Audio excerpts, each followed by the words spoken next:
You have a space problem, not a behavior problem. Space isn't just distance to a dog, it's structure and communication and respect. And if that's missing, that's when your behavioral issues start. For example, if your dog crowds you when you're making his food, he could begin to feel entitled over food.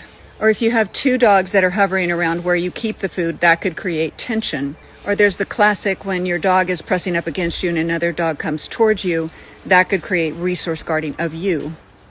That's all pressure from proximity, so instead of correcting the behavior, fix the space.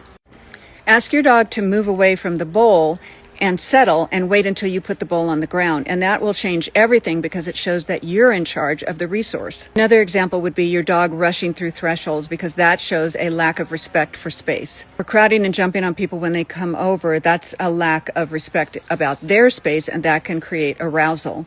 Following you around everywhere in the house is a lack of respecting your space, and it also doesn't allow them to settle. Another common one is two or more dogs crowding a tight space. That's when fights can happen. Also, crowding a really fearful dog, that creates psychological pressure, and that could result in a bite. Creating space for a dog creates clarity and relieves pressure.